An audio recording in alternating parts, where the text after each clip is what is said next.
Hi everyone, good morning. This is Amanpreet Wasir and I'm representing the ACC Medical Students Members community here in ACC 25 in Chicago. It's a beautiful windy day though, and it's my distinct pleasure to introduce to you Dr. Martha Gulati, the Director for Preventive Cardiology, the Associate Director for the Barbara Streisand Women's Heart Center and the Cardiac Rehabilitation Clinic at Schmidt Heart Institute in Cedar Sinai. Thank you so much, Dr. Gulati, for taking the time to speak with us. Oh, thank you for having me.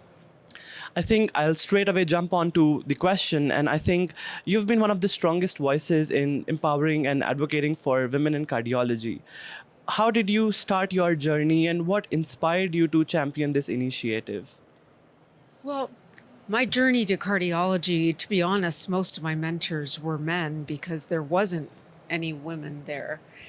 But what I noticed during my training and my early career was that there still wasn't a lot of women.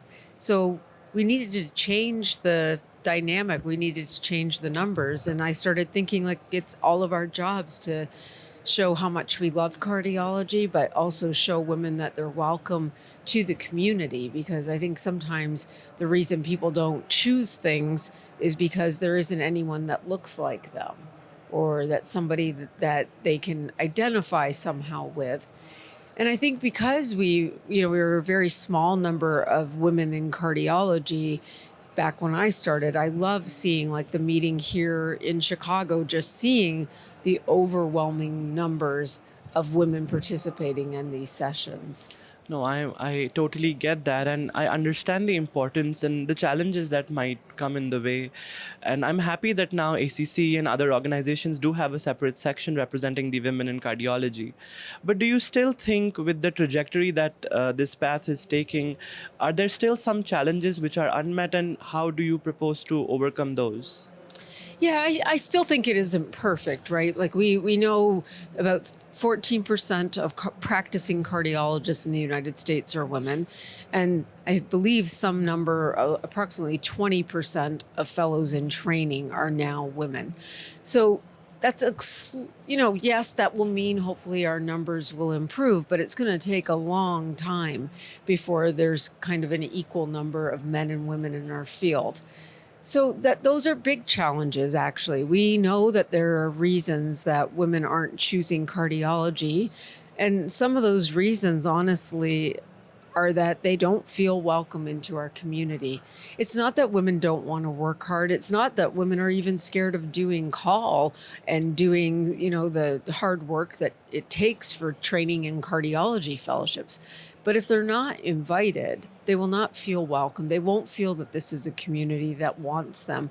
And why come and do what might be considered a harder type of practice if nobody's really welcoming you there? And we hear about this from women who are training across the country, both as residents, but more so as fellows, where they're not always treated equally. They don't feel like they fully fit in. They don't have the mentorship or the support behind them.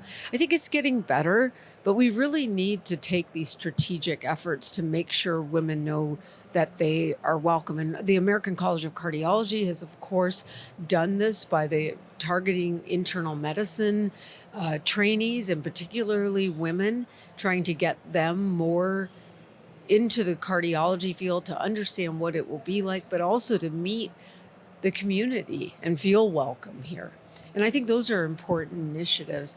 I think, though, we have to always be thinking even earlier in the pipeline. And there are people who have done programs with people in high schools.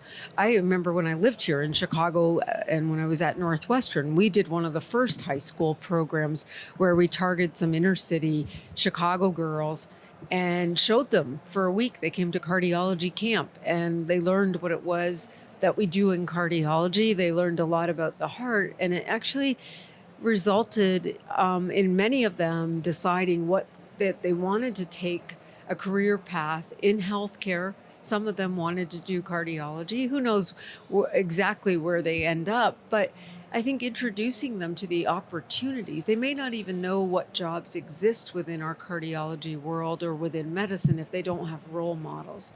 So those are some of the things we need to be doing. And I think a lot of people are taking these head on. Right. Thank you so much. I think starting early as a community to being open for gender equity is something which also does require some political action, and it does require strong voices like yours.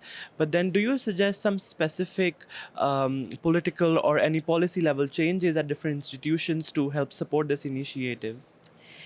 Well, I think right now we're living in a political climate where it makes it a little bit hard. And, there may be people that want to do things even at their own institution to improve equity and inclusion. But I think right now those are, at some places it's not going to be possible to intentionally do them. But I think there is things that we can do even in this political climate. We can make sure our selection committees are composed of both men and women. If they're composed of both, hopefully people will be encouraged by both that representation, but also the committee may bring up the questions of why aren't we inviting enough women to interview here? If they don't interview, they're not going to match here. So, they'll bring up and when they make the rank list, where are the women on this rank list? Don't we need more? And if we see gaps at our own institution that women are not even wanting to interview at our hospitals, then what is it about our institution that's not making them feel welcome? I think we have to always look at our own data. Cardiology is so data driven in terms of our evidence based care of patients. But the same way we should be looking at the data. How many women have we even trained in our programs? Has it been, just one and we're feeling very satisfied with that number? Are we actually getting more women in training? There are many good women. I'm not saying to take somebody less talented. There are many great women out there, but we really do need to look at it a little more with data, because I think data always drives cardiologists to practice differently. So why would it not be the case for how we decide to pick our fellows or how we try to choose our programs to build them to be better? Right. Thank you so much. I think these are some great key takeaways and pearls for a lot of people to make our community more inclusive and gender equitable for everybody. And I think I would just end with one simple question, that if you were to go back and give one piece of advice to yourself or to the budding cardiologists in the field on this topic, what would that be? I think I'd probably tell myself, believe in yourself. I think especially for the women out there that are thinking about this field as a place for them, you can do it and we want you here. And do believe in yourself, because confidence is sometimes the thing that we might lack, but you didn't get as far as you've gotten without a ton of skills and without a ton of intelligence. And we all feel sometimes a little insecure about ourselves, but believe me, we need you here.